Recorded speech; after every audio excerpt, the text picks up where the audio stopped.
Hey guys, tonight we're going to talk about something that holds up ancient cities, bridges continents, and laughs in the face of salt water. Roman concrete. Yeah, I know, concrete. But trust me, by the time you're halfway through tonight's journey, you'll be wondering how a pile of volcanic dust, seawater, and quicklime outlasted pretty much everything else humans have built, including that patio in your neighbor's yard that started cracking 2 weeks after it was poured. Picture this. You're standing on the edge of a crumbling Roman pier, somewhere along the Bay of Naples. The night air smells faintly of salt and history. The moon glimmers across a jetty that's been kissed by waves for over 2,000 years, and somehow hasn't collapsed into soggy gravel. You can hear the rhythmic lapping of water against stones, the same sound Roman fishermen might have heard after hauling in nets full of wriggling silver fish. And beneath your feet, not granite, not marble, just concrete. Ancient, mysterious, seemingly immortal concrete. This is the part where you probably won't survive the comparison because the average modern concrete structure starts breaking down after 50 years. Give it a century, and it's rebar soup. Meanwhile, Roman concrete is still out here living its best life, especially in harbors where most materials rot or dissolve. So yeah, the Romans were either wizards or knew something we forgot.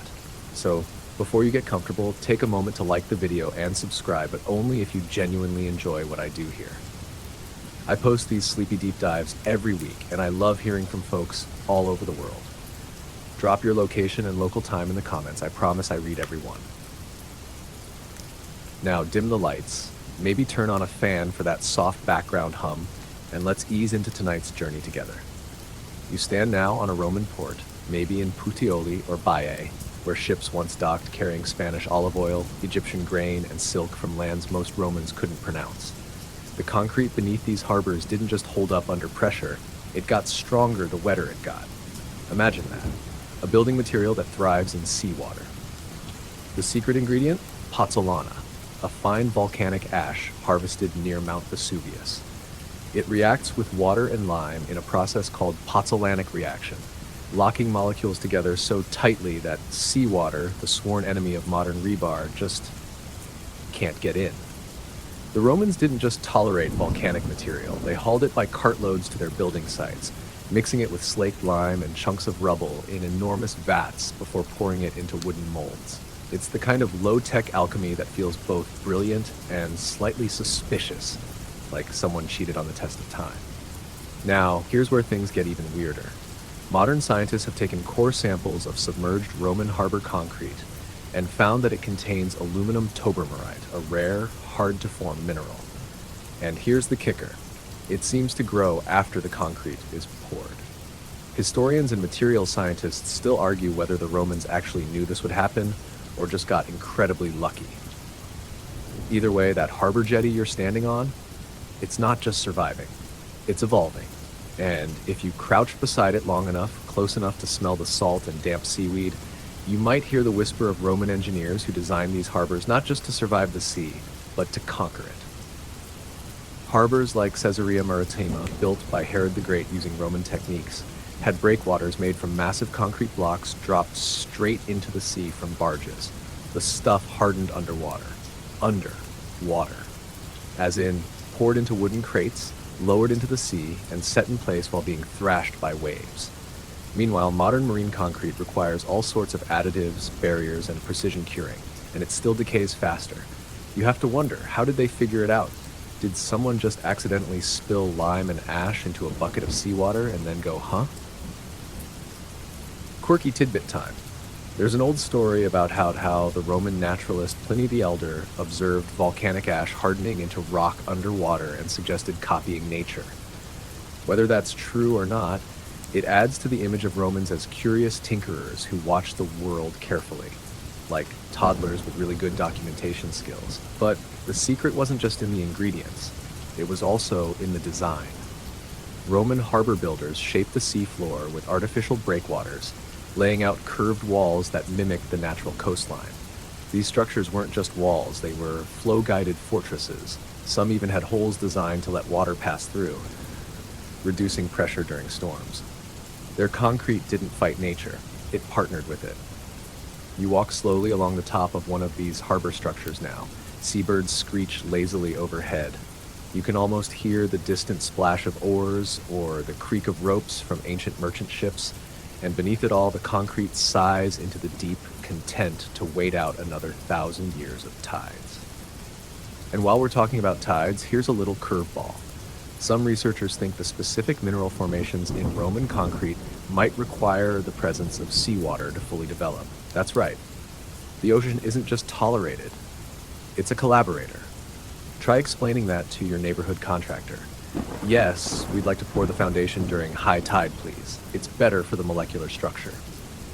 Now, here's your first mainstream historical fact of the night.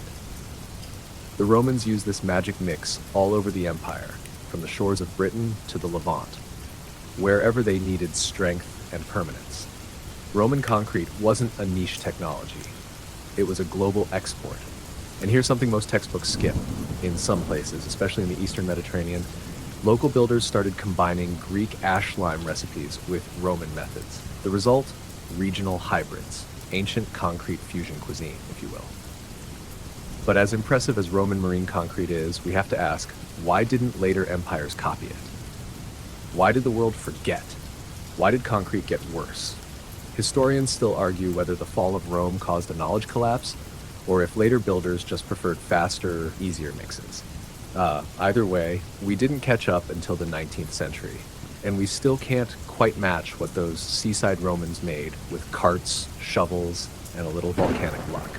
So, as the waves murmur against ancient piers and your eyes grow heavier under the weight of 2,000 years of chemistry, take a moment to appreciate that not all brilliance comes with a brand logo.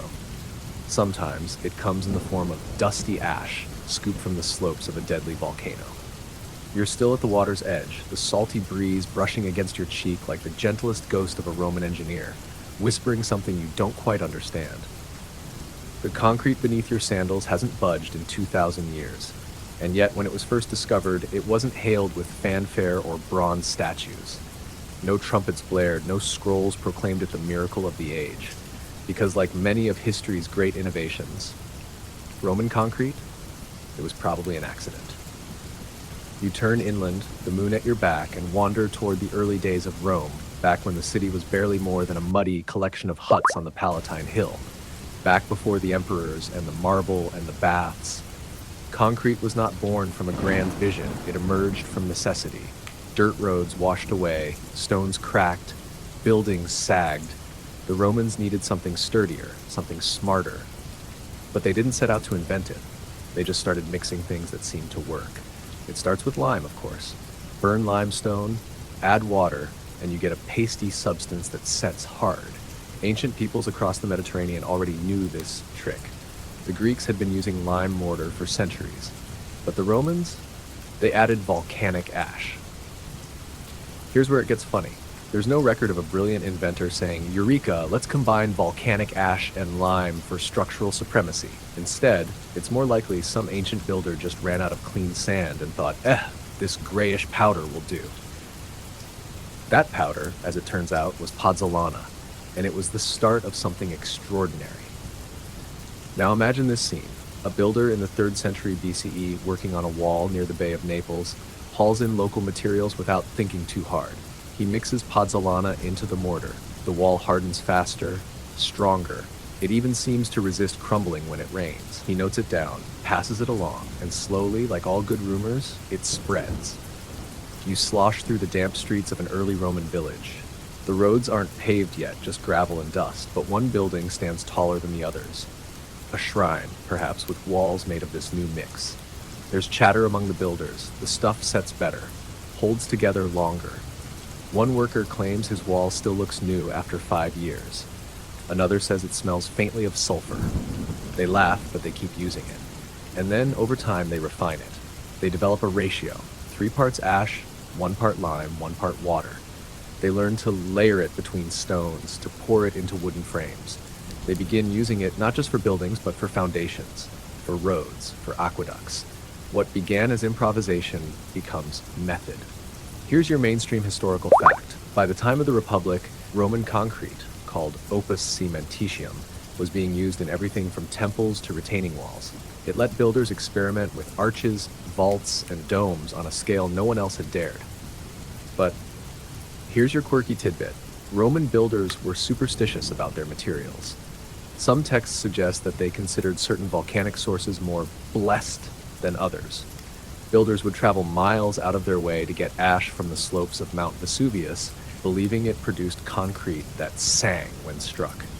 Whether this was acoustics, wishful thinking, or just a poetic turn of phrase, we may never know. But you can picture them, tapping walls with the backs of their knuckles, listening for harmony like a concrete sommelier. As you meander through time, you find yourself at the site of an early aqueduct construction. It's a massive undertaking, arches stretching across valleys, carrying water from distant springs. You crouch by a ditch where workers shovel the raw mix into wooden molds. The molds are crude, splintery. The tools are iron, but worn. The laborers are sunburnt, some of them enslaved, others paid poorly. Still, the project is enormous. They're not just stacking stones, they're pouring forms. It's early formwork construction, and it lets them build higher and more efficiently than previous civilizations. The concrete bonds the stones together, flowing into the crevices like molten memory. You lean closer and see bits of crushed pottery and rock in the mix. It's not an accident. The Romans used rubble and broken shards as aggregate, part recycling, part practicality. And here's something fun to imagine: ancient Roman quality control. Some sites include graffiti scrawled by laborers in wet plaster, complaints about bosses, jokes, even curses. You can almost hear the banter. If this mix falls apart, it's because Marcus didn't stir it properly again. Now comes the big debate. Historians still argue whether the Romans understood the chemical mechanics of their concrete, or whether they were just very, very good at observing outcomes. Did they know the reaction between calcium hydroxide and silicates formed robust, durable structures? Or were they just following inherited recipes that worked? The line between innovation and imitation is blurry, especially when your blueprints are on scrolls and your testing lab is the Mediterranean. You continue your quiet walk, now passing through the outskirts of Rome, where wealthier estates rise behind plastered walls. The buildings grow taller, the interiors more complex. Here you see an early example of concrete floors, where a layer of beaten concrete, sometimes with colored stone flakes for decoration, forms the base of a room. In some villas, the floors are still visible today, smooth as stone under centuries of dust. And speaking of dust, a peculiar Roman building you stumble into now smells of soot and damp charcoal. It's an early baker's oven, built from curved bricks but reinforced with concrete along the edges. The Romans didn't just use concrete for monumental works. They used it for everyday life. Shops, storage rooms, cisterns, even latrines, if you're lucky enough to find one. And if your nose wrinkles at the thought, don't worry. Roman sewer systems, especially those built with concrete channels, were often shockingly advanced. You sit beside a storm drain now, the cool air wafting upward, and think about all the waste that's passed through this quiet channel, and how the concrete never complained. As twilight deepens into the velvet hush of night, your journey continues into the city itself, where early concrete met urban chaos. Fires, floods, and mobs were frequent. Yet buildings made from this humble mix stood strong, even when their marble facades cracked or fell. In some cases, the concrete outlived the stone it supported. And this leads us to a final reflection before you doze off deeper. Roman concrete wasn't just a material. It was a mindset, a quiet revolution in how people imagined permanence. Stone could be beautiful, yes, but concrete could be everywhere. Silent, shapeless, unassuming, and it lasted. So you lie head resting on your metaphorical trowel and marvel at the idea that someone long ago, maybe by mistake, stirred together a few ingredients and changed the literal foundation of the Western world. You're further along the path now, and the landscape begins to shift. Dusty countryside gives way to something more structured, something vast. You see the outline of a long, narrow road stretching across the horizon, unnaturally straight, disappearing into the haze of time. Welcome to the Roman Empire's nervous system, built brick by brick, and more importantly, slab by slab, on the back of concrete. This isn't just any old highway. This is the Via Appia, the Queen of Roads. You feel the cobbles beneath your feet, worn smooth by centuries of sandals and cartwheels, and beneath those stones lies a layer of something sturdier. Roman concrete. You trudge forward under a sleepy sun, imagining the creak of ox carts and the slap of Roman sandals. These roads were more than just convenient. They were statements. They said, Rome is here, and we're not going anywhere. And they were right. Even now, you can still walk some of them, thanks in large part to a very specific blend of ash, lime, and unshakable Roman ambition. The Romans didn't just want roads that got you from A to B. They wanted roads that would last forever, which frankly is a lot more planning than most modern highway departments can claim. The technique was surprisingly advanced. Multiple layers of materials with concrete as the binder, topped by interlocking stone slabs. Drainage was built in, elevation was calculated. It wasn't just construction, it was engineering. And while you admire the feat, your eyes wander off the road toward an aqueduct in the distance. There it arches, proudly absurd, like a stone caterpillar stretching across the hills. Pont du Gard, maybe, or the Aqua Claudia. Concrete made it possible. Without it, those graceful spans would have required massive quarried stones, expensive, heavy, and rare. Instead, Roman builders could pour strength into midair. They carved arches into the sky, then filled wooden frames with concrete, letting it harden into silent scaffolding. You can still hear the trickle of ancient water, still smell the moss clinging to the channels. This was Rome's real magic, a utility system that worked and didn't fall over for centuries. Mainstream historical fact incoming: by the 1st century CE, there were over 500 miles of aqueducts feeding Rome alone. Concrete made that scale achievable. Gravity did the rest. You follow the line of an aqueduct as it snakes toward the city, dipping through tunnels and over valleys like a sleepy, stone-eyed serpent. But here's your quirky fact. Ancient Roman plumbing wasn't always glamorous. Yes, the aqueducts were marvels, but the pipes, often made of lead. Sweet, sweet lead. Romans didn't understand the long-term toxicity, of course, though some scholars believe they noticed that water from clay or ceramic pipes simply tasted better. Still, concrete helped keep the larger system running. It formed settling tanks, cisterns, and even lining for giant reservoirs. You pause beside one now, an underground chamber, cool and damp, echoing like a forgotten throat. The walls are smooth, the mix still strong. And if you find yourself impressed, so were the Romans. But they were also practical. They didn't just worship marble temples, they worshipped utility. With concrete, they could build bridges to the provinces, ports to the gods, and sewage systems that could almost keep up with a 1 million-person city.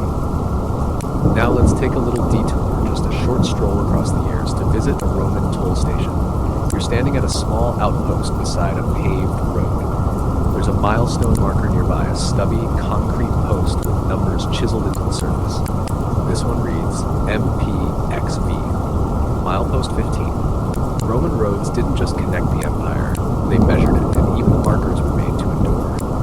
But what about the roads that ran through mountains or marshes?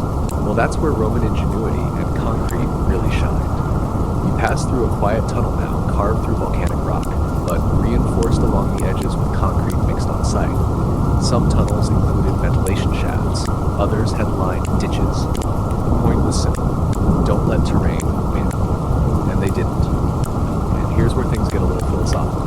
Historians still argue whether the Romans built for the sake of permanence or practicality. Did they mean for these structures to last millennia? Or were they simply overachievers trapped in a world with too much ash and ambition? You sit down on a low retaining wall now, mossy and sun-warmed. It's a bit cracked, but intact. Beneath the surface, rubble and mortar bind together in a way that defies the centuries. The mix isn't perfect. There's no rebar, no plastic sheeting, no GPS-guided leveling, but it works. Somehow, it still works. That brings us to something fun: the Roman obsession with durability. Writers of the time loved to brag about eternal structures. Inscriptions declare buildings to be imperishable or immortal. Sure, it's a little dramatic, but when you've got concrete that hardens underwater and holds up aqueducts, it's hard not to gloat. And yet, here's the reality check. Not everything survived. Many roads were abandoned. Aqueducts fell into disrepair. Some were dismantled during wars or pillaged for their metal fixtures. Even concrete, for all its strength, had its enemies, mostly time and humans.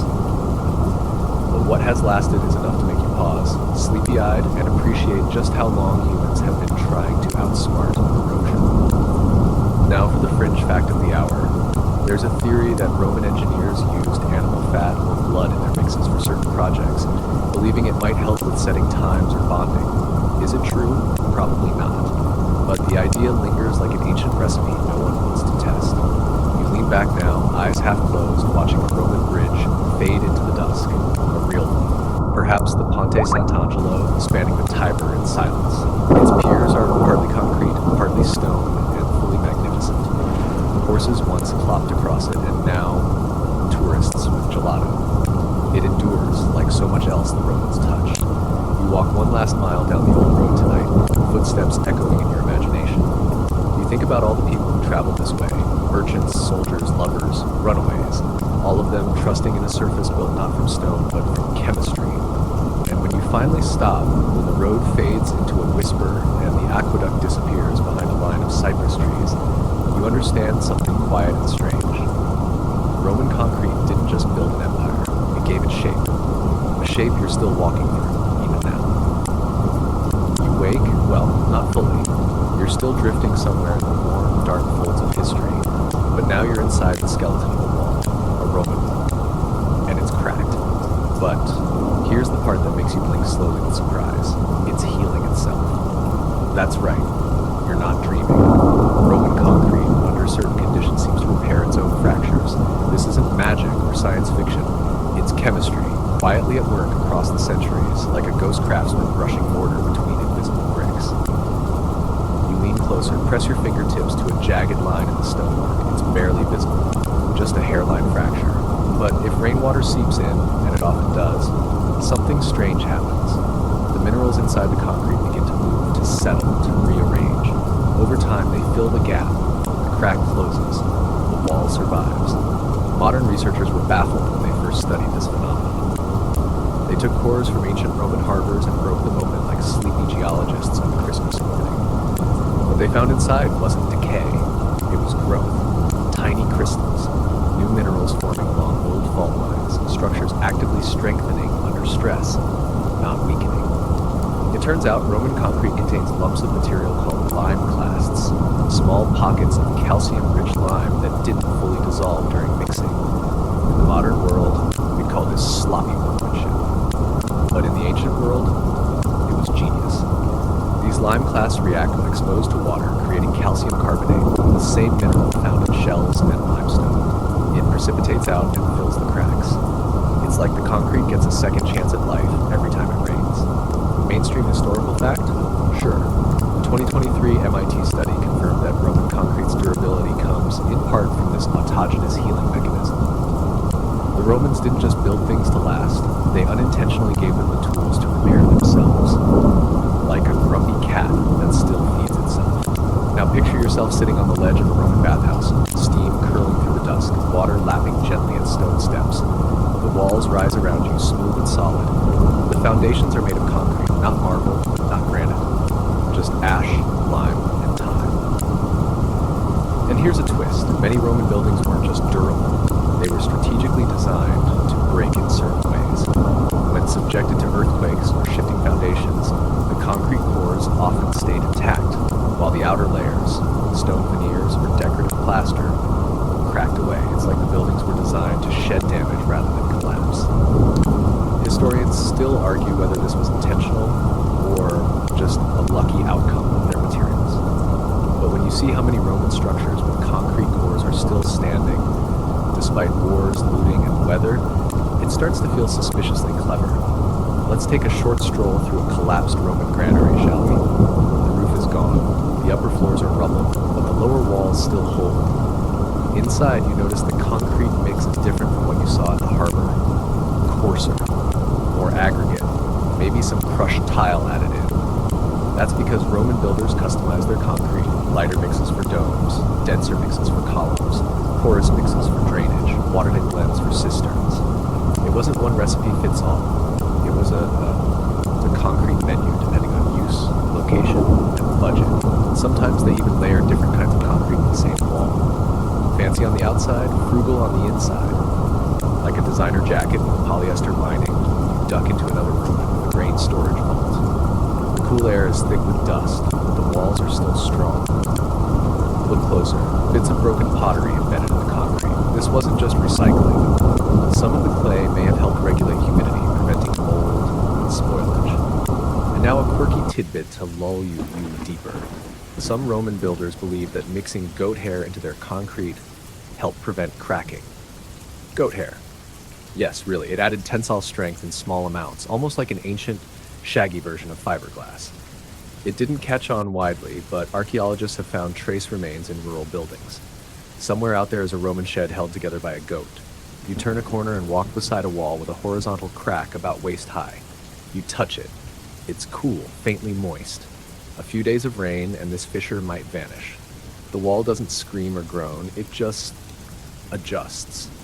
But the Romans didn't just pour concrete and pray. They tested, observed, recorded. Vitruvius, that delightfully particular Roman architect, wrote extensively about proper mixing techniques, cure times, and structural layering. He didn't mention healing concrete specifically, but his obsession with durability is palpable. Now, imagine being a Roman engineer with no microscopes, no spectroscopy, no tensile strength meters. All you have is time. You wait. You watch. You notice that this mix cracks and that one doesn't. You start using the better one. Slowly, a science of observation and tradition builds a body of knowledge more durable than a degree. And here's the fringe theory of the evening. Some believe that Roman builders had intuitional geochemistry, that they understood volcanic materials in a way modern scientists still can't quite replicate.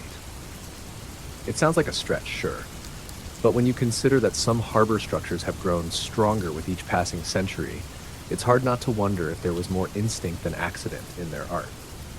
You wander now into a Roman mausoleum, circular, echoing, still intact. The interior dome is coffered, its weight distributed elegantly by design and reinforced with lightweight concrete. Light drips in from an oculus overhead. You watch it move slowly across the curve of the ceiling like a sundial for dreams. And you think to yourself, this material, it wants to last. It doesn't rot. It doesn't rust, it doesn't beg for paint. It only asks for time and the occasional rainstorm to patch its wounds. If that isn't self-care, you're not sure what is. You find a bench, or maybe it's just a chunk of fallen entablature, and settle into the hush. You listen to the silence. It's full of stories. You imagine all the buildings you've passed so far, and how many of them are still out there now, quietly healing in the moonlight. So sleepily, you wonder, if a wall can fix itself, maybe you can too. You're indoors now, not in some cozy bedroom or warm cafe, but under one of the largest concrete domes the ancient world ever built. And it's still standing, still perfect, still mocking the centuries. You're in the Pantheon. Look up. The ceiling opens like an eye, an oculus 27 feet wide, letting in a shaft of sky that's looked down on everything from Roman priests to modern tourists with iPhones. You tilt your head back, and the light presses down through the open circle, casting shifting shadows across the coffered dome, each square a perfect weight-saving detail. And there, high above your sleepy gaze, is history's quiet boast, a concrete roof that's survived nearly 2,000 years without collapsing. This building isn't just old, it's impossibly old. And the dome? Still the largest unreinforced concrete dome on Earth. Pause for that. Let it settle in like dust on your eyelashes. You're inside something built in the reign of Emperor Hadrian, around 126 CE. That's before the fall of Rome, before Charlemagne, before forks. And yet, here it is, as calm and stable as if it were poured yesterday. You take a slow lap around the interior. The floor beneath you is slightly convex, domed to drain rainwater from the oculus above. The walls are layered brick, concrete, and marble, masked in elegance, hiding a core of durable, breathing strength. Because let's be honest, all that beautiful facing stone, it's just the makeup. The real magic is in the concrete underneath. Now here's your mainstream historical fact. The Pantheon's dome stands thanks to clever gradation of materials. The builders mixed lighter aggregates like pumice into the upper portions, reducing weight while maintaining strength. It's the architectural equivalent of sculpting a cloud out of ash and ambition. Move your gaze downward and forward toward the columns, the niches, the echoing geometry of the space. The structure isn't just stable, it's balanced. The oculus isn't just decoration, it acts as a pressure release valve. No central keystone, no interior scaffolding, just gravity and trust in chemistry. You sit for a while on the edge of a marble bench, feeling small beneath the dome. You imagine Hadrian himself standing here, proud and smug, knowing he had created something more permanent than politics. And here comes your quirky tidbit. On April 21st, the birthday of Rome, the sun at noon shines directly through the oculus and perfectly illuminates the entrance. The building was designed not just to last, but to perform, to speak in light. Now drift gently with me to another monumental site. The Temple of Mars Ultor. Less famous, sure, but similarly endowed with concrete genius. The cella, its inner sanctuary, was built to last. And you know why? Because Romans believed that temples weren't just homes for the gods. They were contracts with eternity. If the building stood, the gods stayed happy. So naturally, you want something sturdy, something divine. Concrete became their answer to the divine. But here's where it gets almost funny. Roman priests would oversee sacrifices and offerings inside these buildings without knowing that beneath the alabaster, beneath the mosaics and friezes, they were standing inside volcanic stone slurry. You move next to the Basilica of Maxentius, the last great civic building of the Roman Forum. A marvel of engineering, made with massive concrete barrel vaults and piers. It was once larger than 3 football fields. Today, parts of it still loom like broken mountains. You tilt your head again, this time to squint at what's left. It's not just size that impresses you. It's the fact that concrete let them build without beams. They shaped space instead of filling it. And now the scholarly debate of the hour. Did Roman architects view concrete as a new material or simply as mortar plus? Was it innovation or just extrapolation? Historians still argue whether Rome truly invented concrete as a distinct medium, or whether they just kept scaling up their mortar use until someone went, hey, this could be a wall. The answer likely lies in the middle, a slow evolution, not a eureka moment. But whatever the case, the results speak for themselves, in domes, in temples, in the way the Pantheon still breathes when the wind rushes through the oculus. You leave that sacred space and stroll along the ruins of the Temple of Venus in Rome, one of the largest temples in the city. Much of it has fallen, thanks in part to medieval scavenging, but the concrete substructure is still firm, hidden, waiting. Which brings us to a lesser-known but equally important structure, the Horia Galbae, a giant Roman warehouse complex. Not a palace, not a temple, just food storage. But the concrete used here was the same quality. Why? Because grain was life. Grain was power. You don't gamble with grain. You crouch beside a wall of the Horia now. It smells like stone dust and the faintest hint of memory. You run your hand along its rough edge and realize something humbling. Even utility deserved permanence. That brings us to your fringe fact of the night. There's an unproven theory that Roman builders might have intentionally buried special healing materials within concrete cores, only revealed during cracks or structural shifts, kind of like an ancient time-release pill. No proof yet, but plenty of mysterious mineral clusters make researchers raise their eyebrows. You stretch your legs and shuffle along to one last marvel before sleep tugs at your shoulders, the markets of Trajan. Often called the world's first shopping mall, it's built into the Quirinal Hill, stacked with shops, stairways, arcades, concrete everywhere, still walkable today. You pass the stalls in your mind, hearing murmurs of old coin, oil, gossip, and just like that, the temple's warehouses, domes, and monuments all swirl together like the layers of a Roman wall. Stone, ash, lime, trust. Each building different. Each building alive in its own quiet, solid way. So you find a place to sit again, maybe on the steps of a ruin or on the cold lip of an ancient cistern, and you watch the stars appear above Rome. They flicker through the oculus. They wink against the curves of concrete, and you think, these buildings didn't just resist time, they invited it. You're standing now on a dusty rise just outside the walls of a Roman castrum, a military encampment so orderly it could make a spreadsheet blush. To your left, rows of barracks straight as ruled lines. To your right, a command center with stone columns and dusty armor still hanging in the corners of your imagination. All of it reinforced with the unshakable core of Roman ingenuity, concrete. But don't let the calm fool you. This place wasn't built for peace. It was built to hold, and if necessary, to hurt. Roman concrete didn't just build cities, it marched with the legions across forests, deserts, and frozen rivers, becoming a secret weapon in war just as much as in civilization. You pace slowly through a forgotten corner of the camp, where a small storage building leans wearily into the evening. You place your hand on the rough wall and feel the grit of centuries. Beneath the worn stone face, the bones are concrete, quiet, rigid, indestructible. Because while marble cracked under siege engines and timber burned under arrows, concrete shrugged. Let's start at the beginning of Roman military expansion. When the empire began to sprawl, it needed fortifications fast. But dragging marble blocks across Gaul or into Britannia? Yeah, hard pass. Instead, engineers packed molds with rubble and poured concrete into wooden forms, casting walls, foundations, and defensive towers on site with terrifying speed. And that speed? It wasn't just efficient. It was psychological warfare. You're a tribal warrior in Germania, and overnight a Roman outpost appears on the hill across the river. You see red banners and the glint of concrete towers where there was only forest before. You might start questioning your life choices. Mainstream historical fact time. Hadrian's Wall, that 73-mile-long stretch of fortifications in northern Britain, includes vast quantities of Roman concrete in its mile castles, turrets, and garrisons. Sure, there's stone facing, everyone loves a pretty facade, but inside, it's good old volcanic glue doing the heavy lifting. But let's take it further. You're now crouched beside a siege ramp. Not just any pile of dirt, but a terrifying triangle of death used to take cities by force. At Masada, the Romans used concrete to stabilize the massive ramp they built to breach a Jewish rebel fortress perched on a cliff. Concrete for siegecraft, because gravity wasn't enough. Now, here's a fringe fact that will lull you deeper into fascination.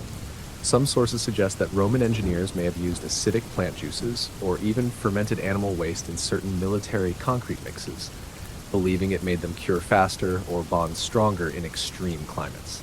No one's confirmed it yet, but let's just say the smell would have added to the intimidation factor.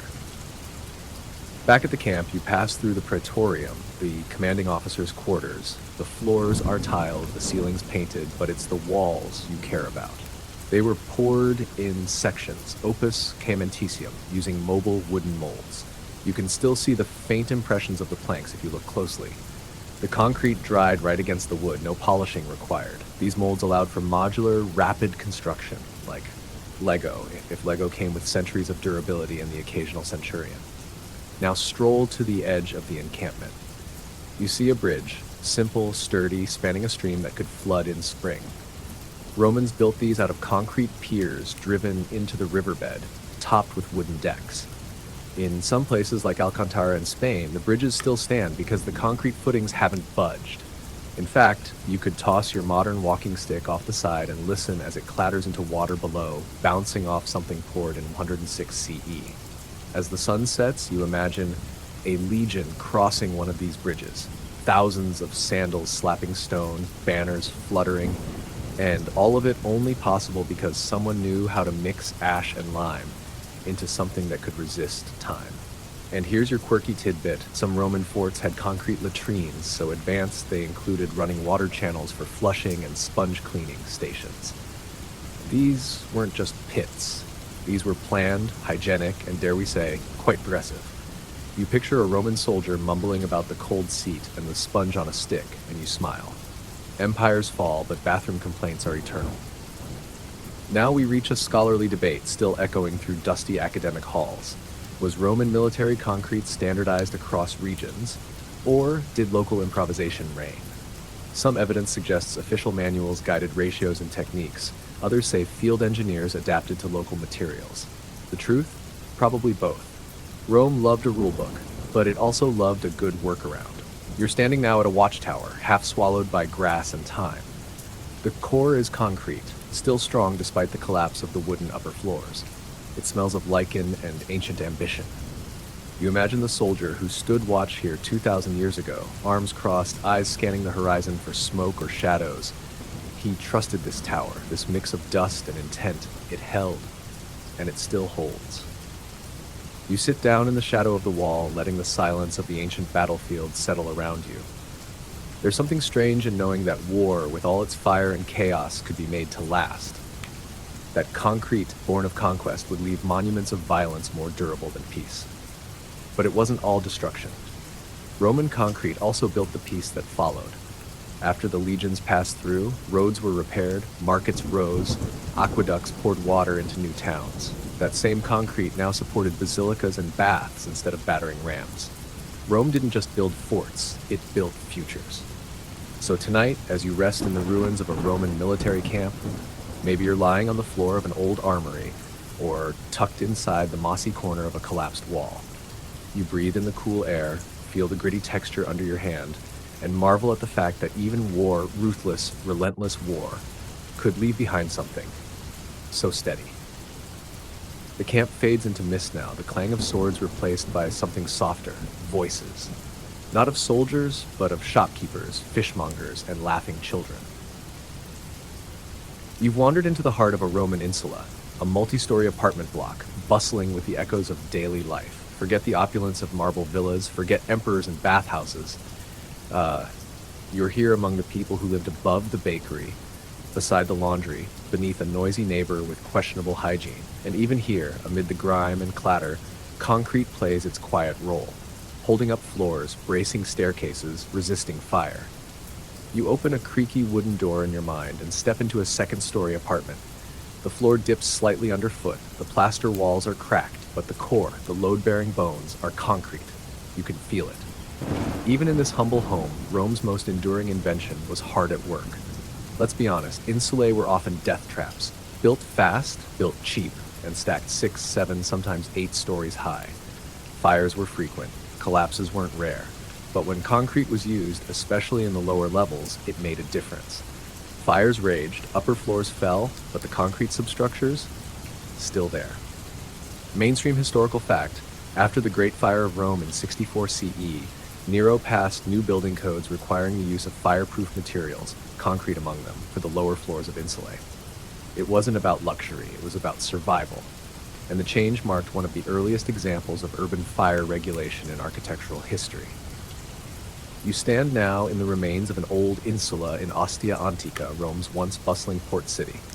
The walls are low, the rooms small, but the story is enormous. You trace your fingers along a concrete stairwell, pitted and sun-bleached, and imagine the generations who climbed it. Shopkeepers with tired feet, children racing each other, widows, students, bakers, scribes, all of them living atop a structure that whispered, "You're safe here, for now." And here's your quirky fact to drowse on. Some insulae had rooftop gardens, not for aesthetics, but for growing herbs, vegetables, and the occasional chicken. Yes, ancient Roman rooftop chickens. The weight of those rooftop gardens was supported, of course, by concrete slabs beneath the terracotta tiles. You imagine the shuffle of sandals upstairs, the coo of doves, the smell of thyme and warm stone, a sleepy garden world above the chaos held up by mineral memory. And now the scholarly debate of the night. Historians still argue whether insulae were built primarily by public funding or private developers. Evidence suggests both. Some were speculative housing ventures, thrown up in a hurry to profit from Rome's booming population.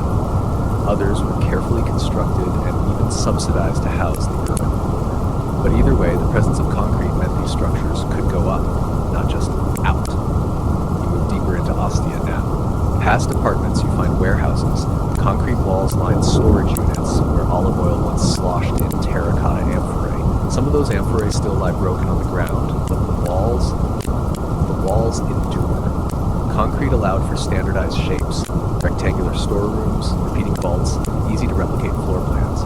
Ostia's warehouses, called Aurea, became a model for imperial logistics. Concrete didn't just build homes, it fed cities. Let's take a small detour into a bakery. You duck through a stone archway and find the remains of a rotating mill, once powered by donkeys or slaves. The floor? Concrete to catch spilled flour and resist the constant abrasion of carts and footsteps. The oven, lined with brick but framed in, you guessed it, concrete. Still blackened, still faintly warm in your imagination.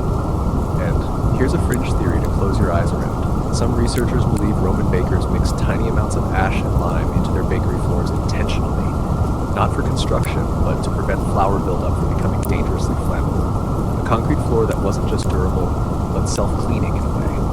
A theory, yes. But Not a bad one, considering how often ancient bakeries burned. Back outside, you pass beneath the shadow of a public latrine, its long bench still intact. Water channels, sponge cleaning systems, concrete slabs for drainage. You sit for a moment where a Roman once sat, probably discussing politics while doing his business, and marvel at how even the most mundane corners of life were shaped by this humble mixture. Now wander toward the Thermopolium, a kind of Roman fast food counter. You press your hands to the concrete counter, once painted in bright reds and yellows, now faded. Embedded in the countertop are dolia, large ceramic jars once filled with lentils, stew, and wine. You imagine the line of customers, the bored shopkeeper ladling soup, the child clutching a coin, a whole life passing over concrete like a river over stones.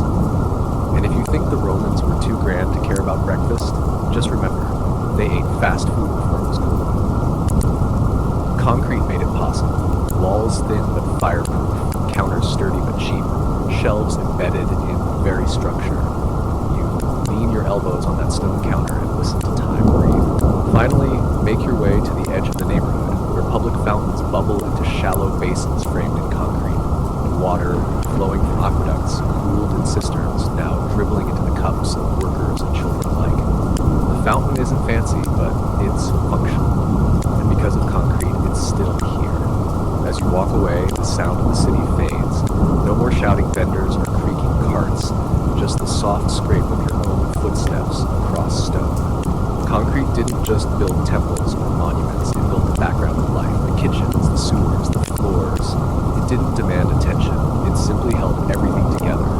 You settle now on a concrete stoop, perhaps beside a shuttered taberna or under the crooked awning of a spice shop.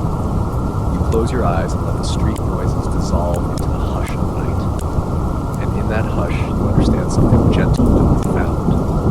Rome wasn't made of marble, it was made of dust and dreams, bound together by the soft, volcanic whisper of permanence. It's night now in ancient Rome. The world around you grows quieter. The fires and hearths have dimmed, the markets have emptied, and the streets stretch ahead like veins of cooling stone. But your feet don't stop. They carry you deeper into the belly of the city, beneath it, in fact, into a place where the heartbeat of civilization once echoed beneath the surface, the sewers. Specifically, you've arrived at the Cloaca Maxima, Rome's grand sewer. Not the most glamorous destination, perhaps, but certainly one of the most enduring. And, yes, you guessed it, much of it still stands today, thanks to the strength and versatility of Roman concrete. You step into a low, cool tunnel. The scent is earthy, surprisingly tolerable. The roof arches overhead, its curvature shaped to guide flow, resist collapse, and last for, well, clearly a couple of millennia. Your fingertips skim the wall as you walk. You feel the mix of stone rubble, lime, and volcanic ash, the cementium, working quietly to keep everything in place. Roman engineers didn't just build above ground. They understood that cities, like people, needed to exhale. And that meant drainage, systematic, deliberate drainage. So they carved channels and culverts, reinforced them with concrete, and let gravity do the rest. Mainstream, historical fact. The Cloaca Maxima dates back as far as the 6th century BCE and was expanded over the next 600 years using concrete. It helped drain the marshes that once covered the Forum, turned Rome from a swampy village into a livable city, and continued functioning well into the modern era. But as you walk deeper, the light fades. Only a faint gleam of moonlight reflects off the wet floor. You imagine the water here centuries ago, gushing during storms, trickling on clear days, carrying everything from rain to refuse to, well, less glamorous exports of Roman digestion. And here's your quirky tidbit. The Cloaca Maxima didn't just move sewage. It was considered sacred.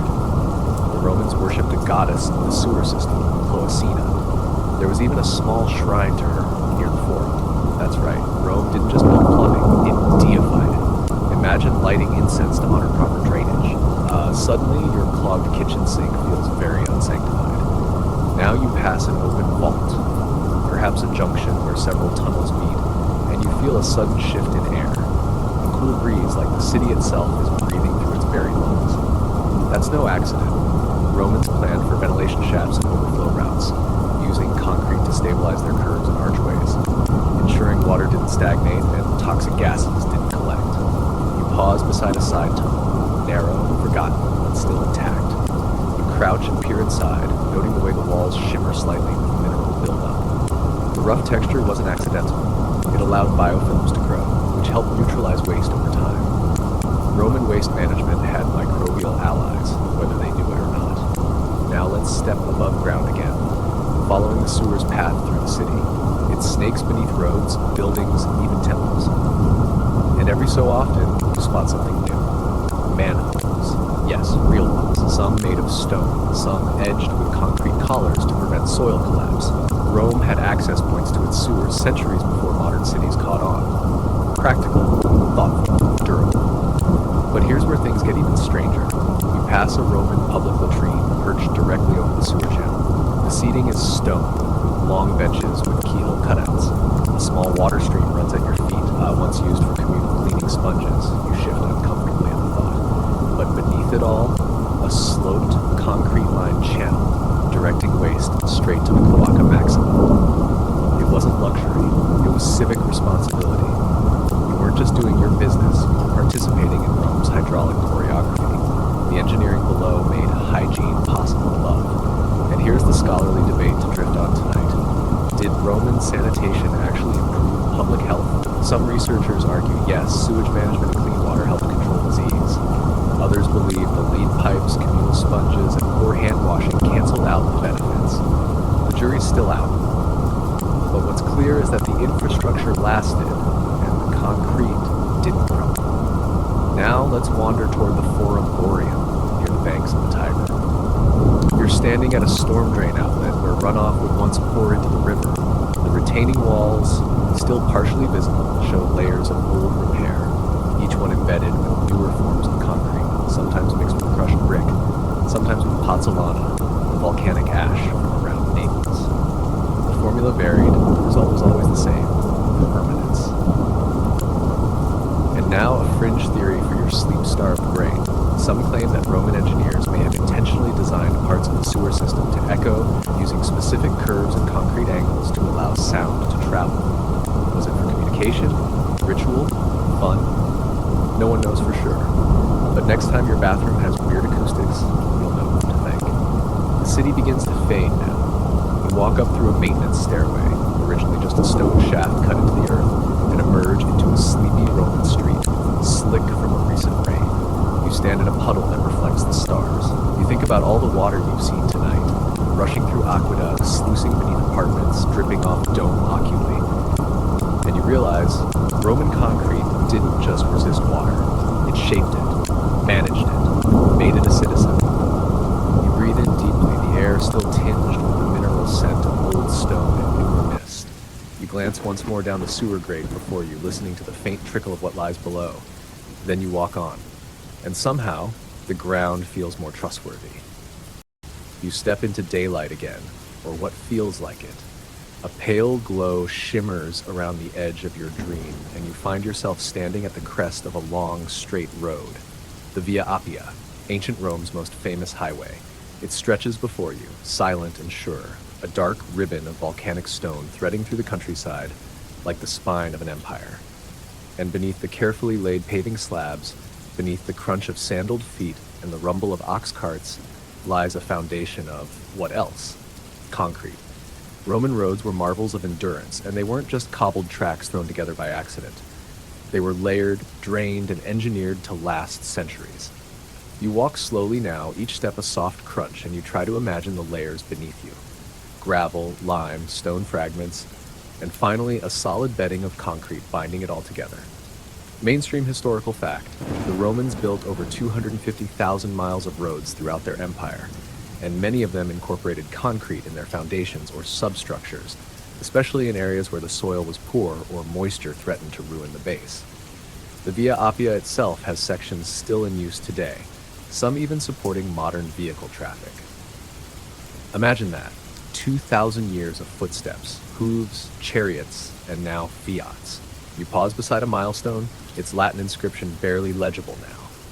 These stones weren't just distance markers, they were legal documents, declarations of which emperor paid for that section of road. Some even included small plinths made from poured concrete, anchoring them like ancient traffic signs in the earth. And here's your quirky tidbit.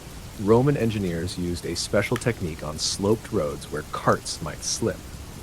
They embedded raised stones at regular intervals, like the world's first speed bumps, to provide traction and slow movement. Those stones had to stay in place. So beneath them, anchored in with concrete plugs. Even your morning commute has ancestors. Now you follow the road toward a Roman bridge, a modest one spanning a quiet stream. You can tell it's old by the wear on the keystone, but the piers below, they're still solid. Roman engineers often sank concrete into wooden cofferdams to create underwater foundations. The concrete would harden underwater thanks to its volcanic ash content, bonding even in turbulent rivers. It wasn't just strong, it was self-stabilizing, like a stoic old man who doesn't mind getting wet. As you cross the bridge, you hear the soft murmur of water below, brushing against the concrete footings like an old friend. You rest your hand on the parapet and breathe in the quiet.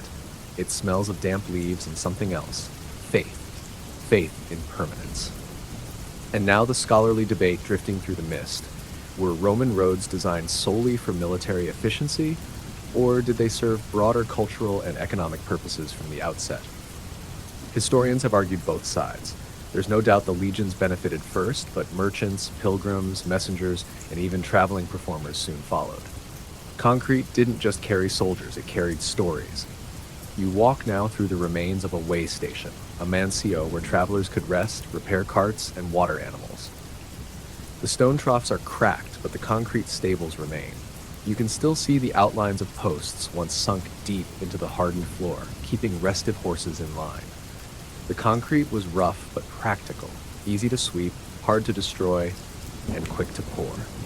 You imagine a tired courier collapsing onto a cot here, having just ridden 40 miles in a day. He kicks off his boots, leans back, and stares up at the cracked ceiling above, held in place, no doubt, by a concrete beam hidden beneath timber and plaster.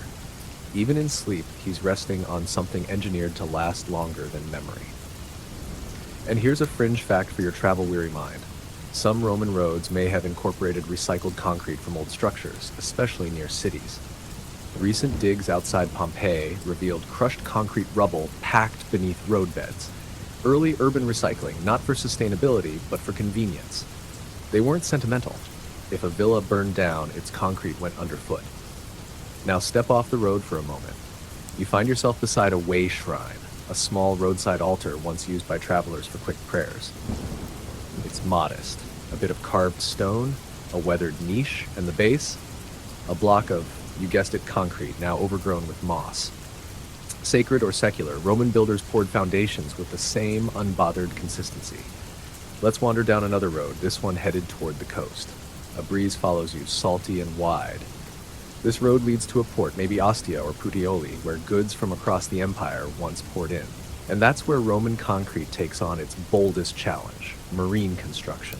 We'll get into more of that soon, but even here, on the road leading there, you notice culverts beneath the paving stones, tiny arched drains, reinforced with concrete to prevent flooding and erosion.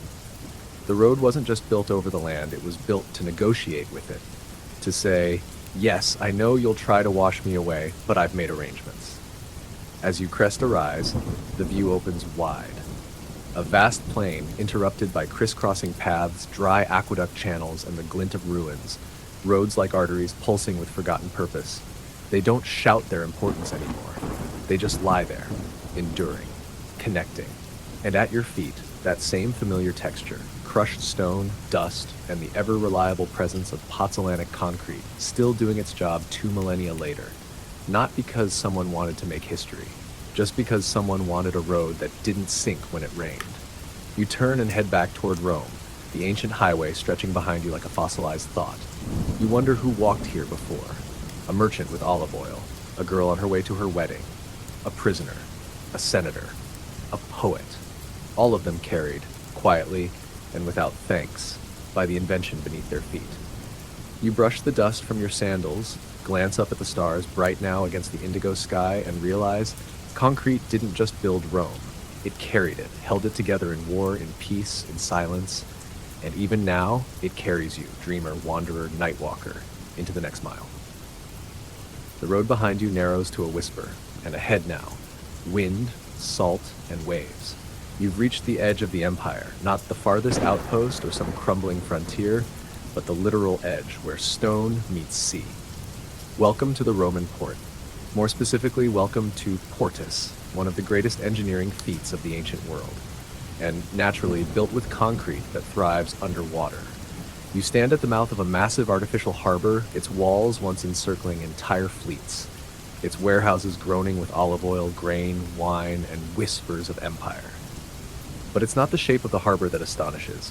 It's the fact that it's still here, nearly 2,000 years later, not preserved by chance or buried by sand, but held together, beat after beat, tide after tide, by a form of concrete that modern engineers still study with envy: Roman marine concrete. Here's your mainstream historical fact.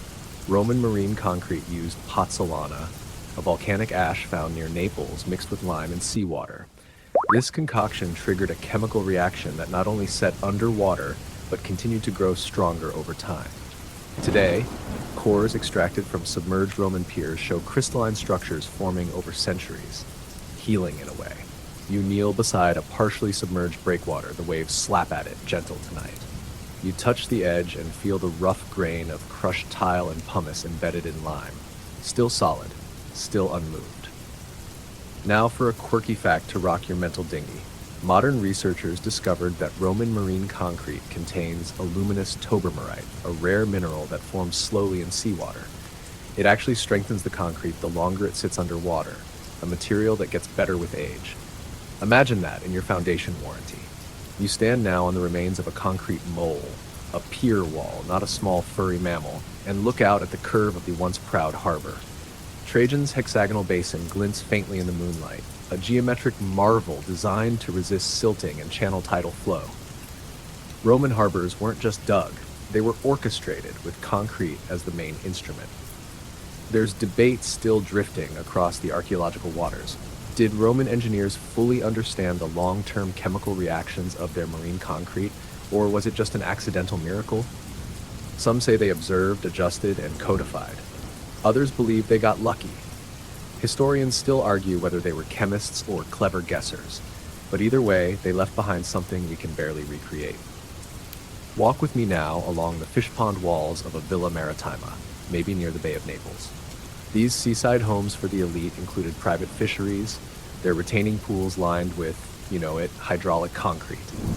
Romans could trap fish during storms, harvest them at will, and enjoy mullet tartare without lifting more than a bronze ladle. The sea tamed by concrete. And here comes a fringe fact for your nautical notebook. Pliny the Elder wrote about a type of Roman concrete that could be poured dry, then hardened through seawater alone, without mixing. His words are partly metaphorical, but some researchers believe he's describing an early form of self-hydrating binder made specifically for pier construction. Imagine building underwater with no divers, no pumps, just gravity and chemistry. You move now toward a warehouse. What's left of it? The floor plan still lingers in stone outlines. These horea once stored goods brought in by ship, and many were built with concrete foundations designed to float on shifting groundwater. Romans understood subsidence. They planned for it. Let the ground move a little, the concrete said.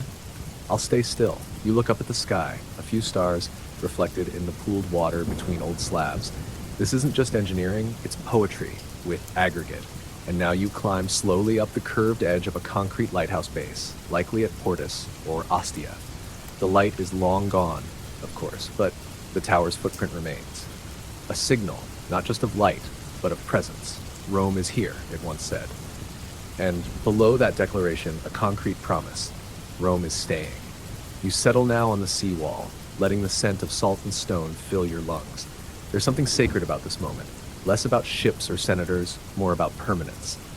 Rome didn't just build harbors, it built trust in the possibility of return. Even in the face of erosion and entropy, Roman marine concrete holds firm. It's not flashy, it doesn't shine, but it doesn't crumble either. It just is. You listen now to the quiet lapping of water, imagining the groan of ropes, the cry of gulls, the heavy thud of amphorae being unloaded. That harbor was never still. Even now, it remembers motion. And under all of it, beneath the warehouses, beneath the anchor stones, beneath the dock workers' calloused feet, was concrete, durable, adaptable, alchemical. You close your eyes, letting the waves whisper against the foundations. And in the darkness behind your eyelids, you see more than stone. You see intent. A civilization not afraid of water or wind or time. Because Rome didn't just build where the land was firm, it built where the tides moved, and it stayed. Now the waves fade behind you, replaced by a low, humming silence, the kind that lives in the walls of a bathhouse just before dawn. You've stepped into a therma, the public bath, a cornerstone of Roman leisure, politics, and body odor management. And beneath your feet, behind the painted stucco walls, within the vaulted ceilings, you already know who's doing the heavy lifting. Concrete. Roman bathhouses were cathedrals of comfort, sprawling complexes that combined hygiene, relaxation, and occasionally a bit of drama. The great thermae, like those of Caracalla or Diocletian, could hold thousands of people at once. Bathers moved from room to room, sweating, soaking, scrubbing, gossiping, plotting. But the entire performance relied on infrastructure. Water, heat, pressure, all woven together beneath the surface. And at the core of that infrastructure was concrete shaped by fire and steam. Let's start with your mainstream historical fact. Many Roman baths featured hypocaust systems, underfloor heating networks that circulated hot air through concrete channels and hollow tile stacks embedded in walls. The floors themselves were often thick concrete slabs suspended on small brick pillars called pilae, allowing hot air to circulate beneath your toes while you relaxed in the caldarium. Imagine that. You lying in a pool of scented water, heat radiating up through the very stones. You close your eyes, and it feels like being hugged by geology. Now, your quirky tidbit. Archaeologists have found that some Roman bath floors were layered with crushed pottery and brick, added not just for strength, but for thermal efficiency. That's right, broken roof tiles turned into heat-conducting fill for cozy spa days. Roman recycling at its toasty finest. You wander slowly through the ruins of one such bath, perhaps in Bath, England, or Aix-en-Provence, or back home in Rome itself. The layout is familiar now. The apoditerium for changing, the tepidarium for gentle warmth, the caldarium for soaking, and the frigidarium for the gasp-inducing plunge. The walls rise high above you, their curvature intact despite centuries of neglect. The vaults, still strong. That's Roman concrete at its most daring. Vaulted ceilings with no steel reinforcements spanning wide spaces, lifting your gaze upward even as your shoulders sink into warm water. And here's the scholarly debate to simmer in. Historians still argue whether Roman engineers used calculated mathematics to design their vaulted bath ceilings, or whether they simply relied on experience and apprenticeship. Some point to surviving plans etched into plaster walls, others say it was all rule of thumb and intuition. Either way, the results remain. Roofs that still curve like sleeping arms, cradling empty air with terrifying grace. You stroll now into the Natasha, the open-air swimming pool. Its floor was once paved in mosaic, but beneath that, always the concrete bedding, designed to slope ever so slightly, guiding overflow into underground drains. Some of these pools were so large they needed expansion joints, an early understanding of how structures breathe and shift with heat. Even leisure for Rome required engineering. Let's peek into the maintenance corridors now, the hidden veins behind the experience. These tunnels once roared with fire, choked with steam, and crawled with workers keeping the heat flowing. You duck your head and follow the soot-stained walls, noting the heat-resistant concrete linings made with special additives to withstand thermal cycling. Your voice echoes as you speak, bouncing off walls built to endure. Fringe fact alert, some remote bathhouses in colder regions, like northern Britannia, have concrete floors mixed with animal hair, possibly to reduce cracking during freeze-thaw cycles. Whether intentional or incidental, it worked. The floors endured, history held together by mammal fuzz. You resurface now into the main gathering area, where merchants once cut deals beside dripping fountains, and poets tried out verses while toweling off. Bathhouses weren't just for cleaning, they were civic arenas, powered by water, heated by fire, and poured in layers of stone and dust. Outside, you pass the cisterns, where water was stored before being piped in. These tanks were lined with waterproof concrete mixed with crushed terracotta and pozzolana, forming a coating so effective some cisterns still hold water today. You kneel beside one now, peer into the dark, and see your reflection ripple across the surface. It's a mirror of resilience, and don't forget the drains, miles of them, running beneath every bath complex. Flushed, sloped, cleaned regularly, and reinforced with, you guessed it, concrete. When the water rushed out, it didn't seep into the earth. It obeyed, guided by design. You sit now on the steps outside, where warm bodies once lingered after a steam, wrapped in linen, munching dates, maybe grumbling about taxes. Behind them loomed a concrete marble, vaulted, heated, impervious to water and time.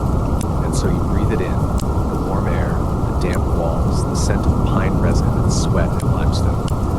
You understand in this moment that Roman concrete wasn't just for war, for temples, for show. It was also for pleasure, for the rituals of care, for making a public space that felt almost private, even among strangers. You tilt your head back. High above, a few lone birds wheel in the sky. The walls of the bathhouse still cast long shadows, and somewhere inside the crumbling caldarium, the last heat of the day lingers. You close your eyes and listen. You can still hear the water, dripping, splashing, flowing, held in place by something far stronger than stone. The bathhouse warmth fades behind you like steam on a mirror, and your path winds onward into a world of wonder and whispered voices. You're entering the Roman Domus, the private homes of the wealthy elite.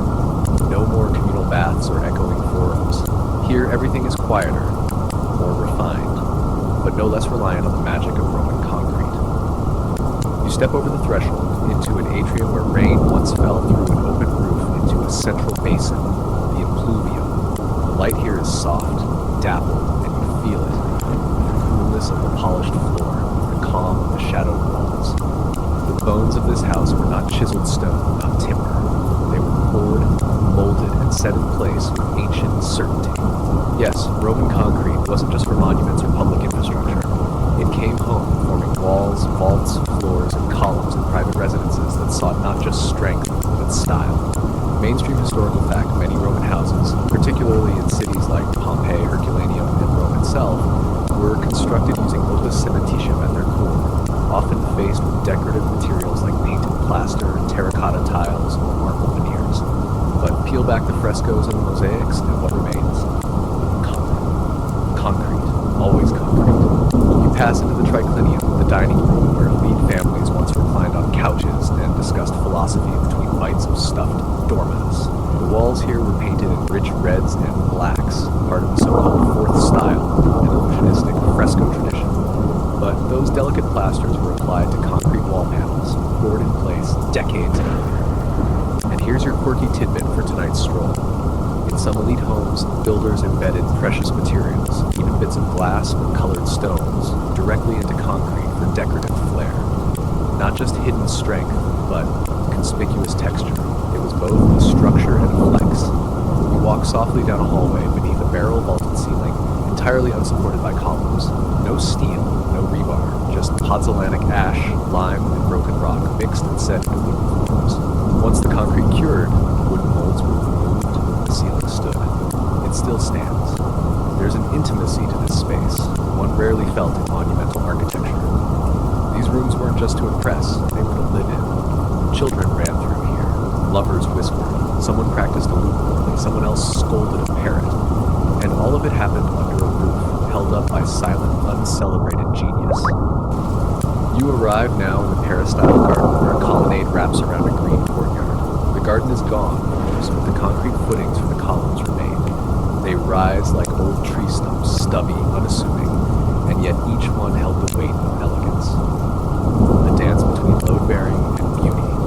And here's a fringe theory to lean into as the sun tilts low. Some researchers believe that early Roman domus builders deliberately added organic materials, like straw, horsehair, or even crushed shells, into their domestic concrete mixes, not for strength, but for thermal regulation. These micro-air pockets may have helped regulate indoor temperatures, primitive insulation, if you will. Now step into the Narration, the household shrine. Tucked into a niche, painted with curling figures and tiny flames, you kneel before it, not to worship, but to marvel at the hidden architecture. A tiny vaulted alcove, its curve perfect, its form preserved by a shell of cast concrete. This is where Rome got personal, where gods of the hearth were honored in silence, and still concrete stood witness. And now, the scholarly debate of the hour. Was domestic concrete intentionally designed to be unseen, meant only as a substrate for prettier things? Or did Romans appreciate it in its own right, sometimes leaving it exposed? Some argue concrete was a means to an end, always covered up. Others point to preserved homes with unplastered vaults, suggesting a quiet reverence for the material itself. Maybe it was both, utilitarian and admired, rough and revered.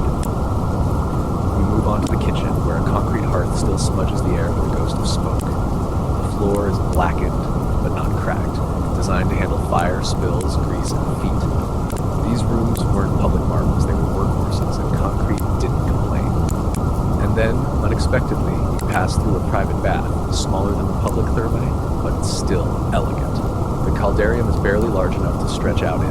The basin is lined with pinkish hydraulic cement known as opus signa, made with crushed tile and lime, waterproof, warm, and intimate. This house, you realize, wasn't built to be eternal. And yet, because of what holds it together, it almost is.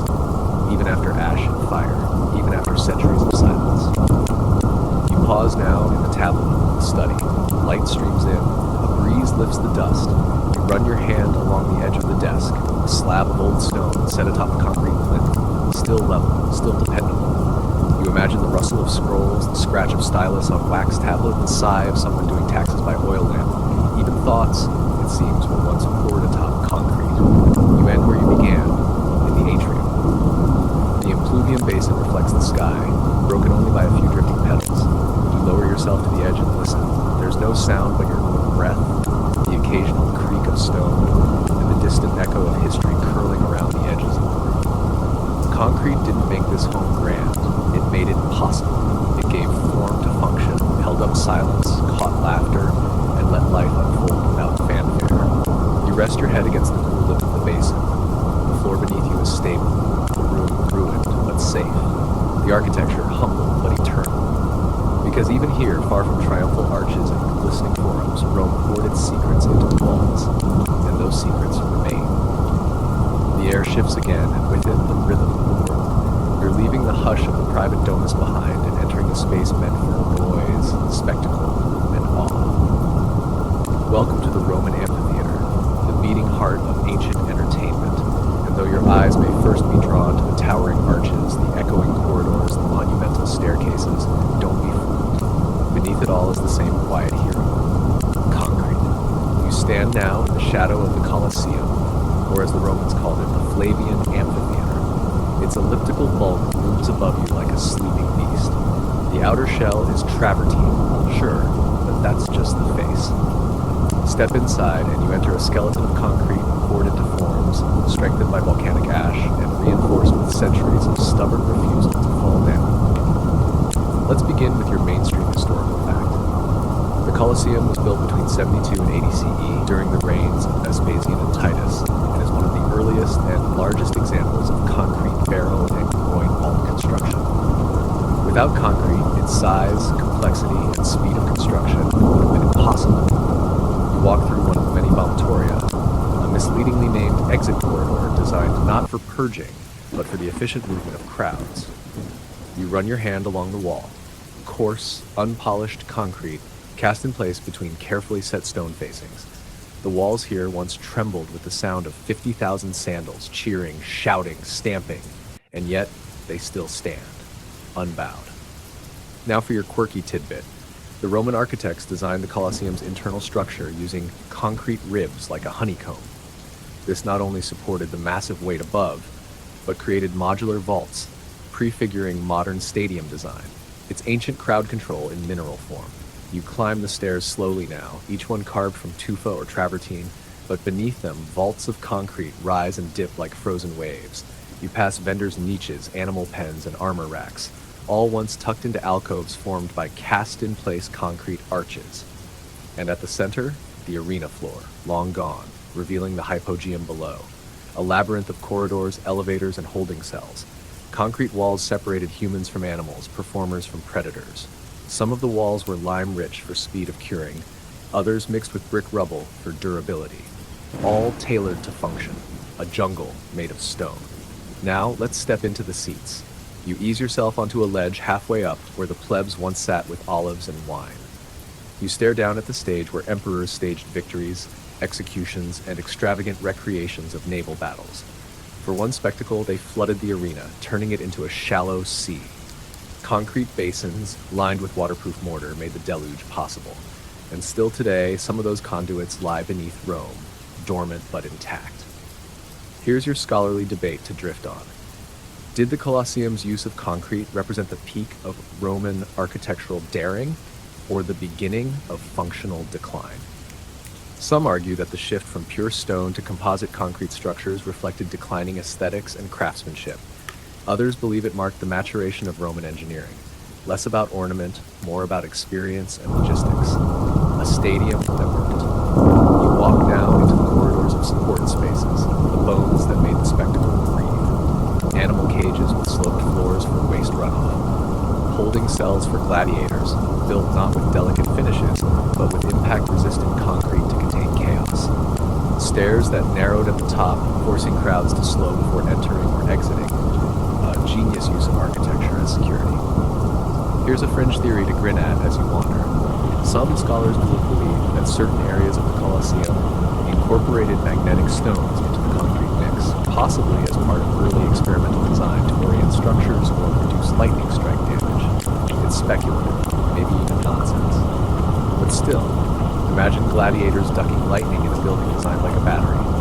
The day fades around you. You make your way to the upper tier where the wind picks up and Rome spreads out before you. Temples, forums, aqueducts, and all beneath them, or within them, or beside them, concrete. From this height, you can see the literal spread of the material across a city and into history. You find a quiet archway and sit.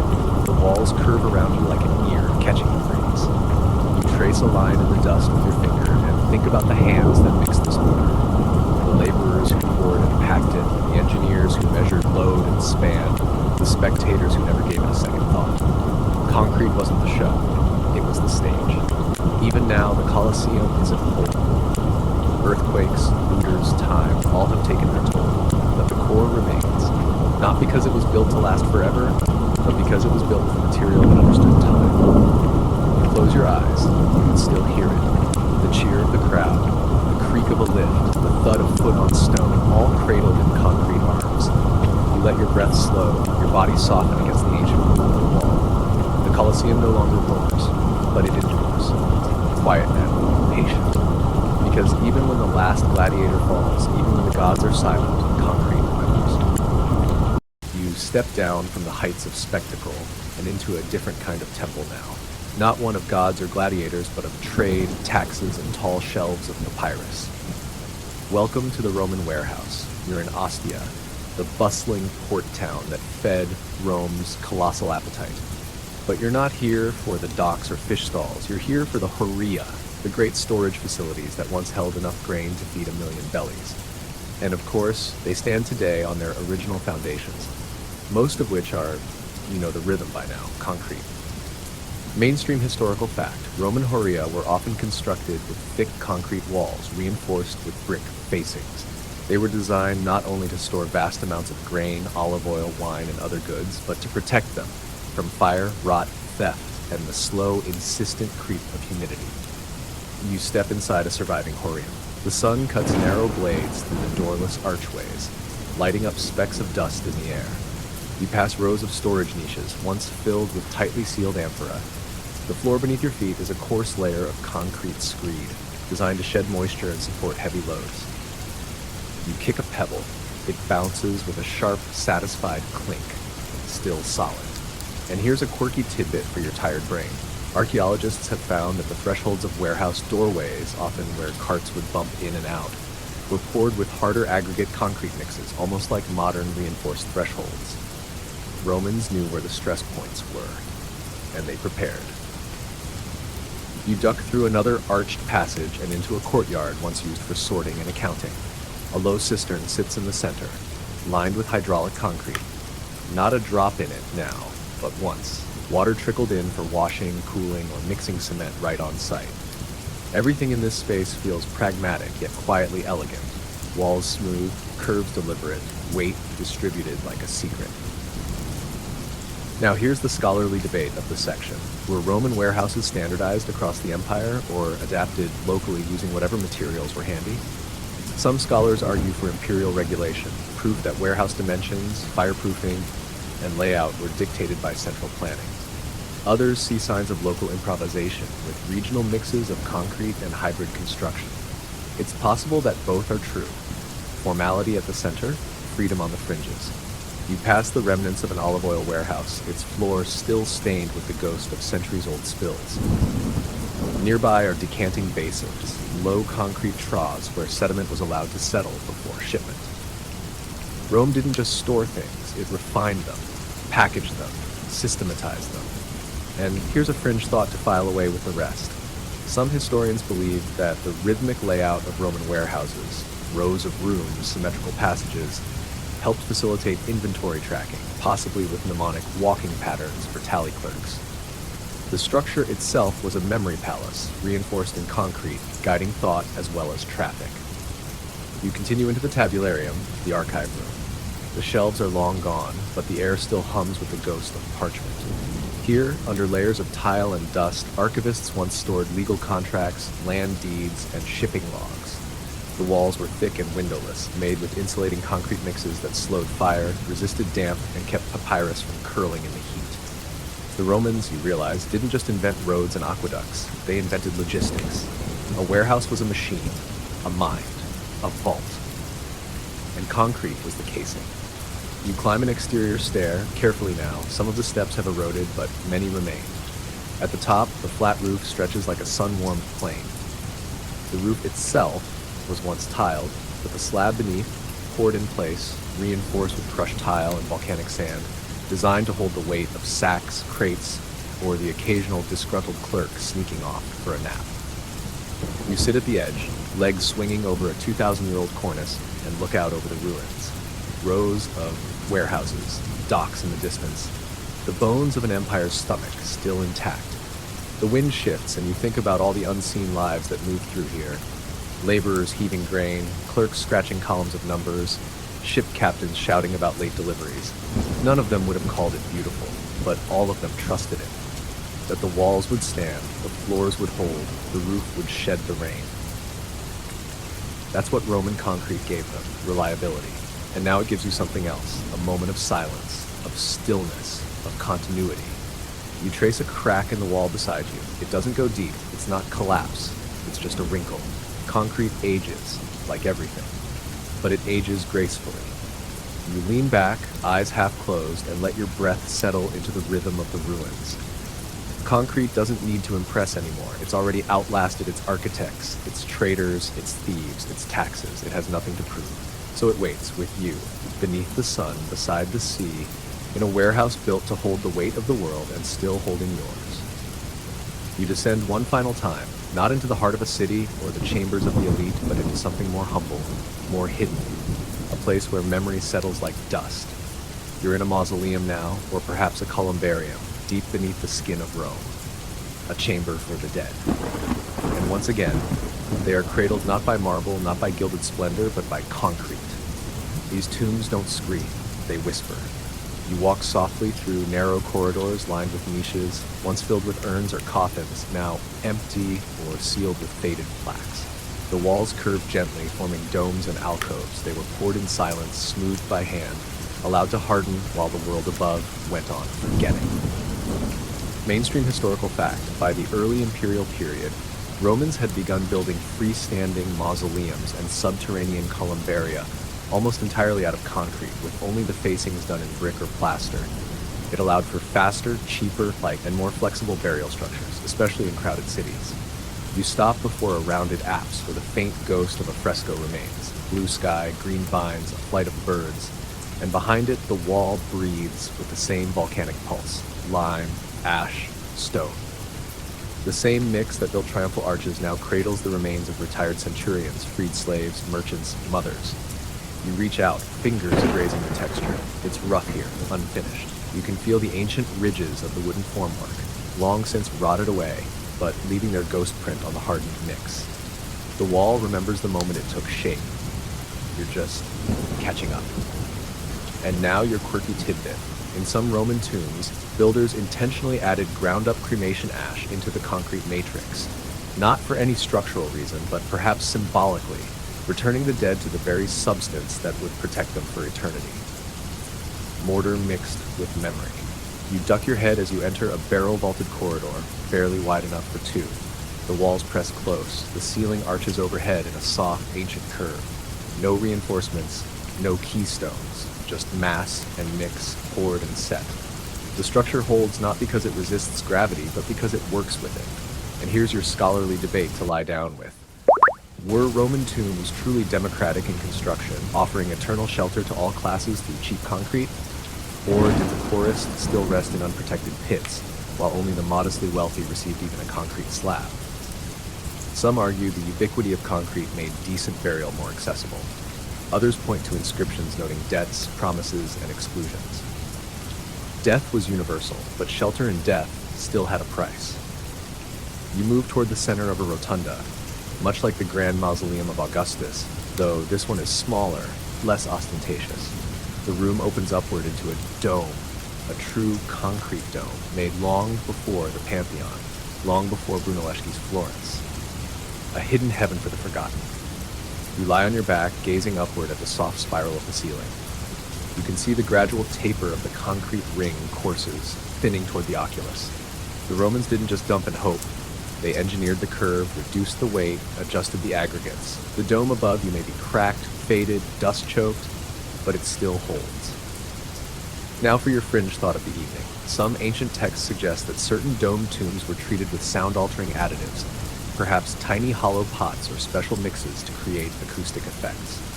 Whether real or imagined, the idea lingers. The dead not just encased in silence, but sung to by the walls themselves. You sit up slowly, letting the stillness sink into your bones. These concrete walls have outlasted the names carved into them. They were built to hold memory, but now they are the memory. You pass one final niche marked with a faded name. You can't read it. The letters are worn, but the concrete beneath is firm, solid, permanent. It doesn't need a name to stay. It just does. You emerge at last into pale moonlight, the tomb's mouth behind you like a yawn at the end of a long dream. The air tastes of moss and time.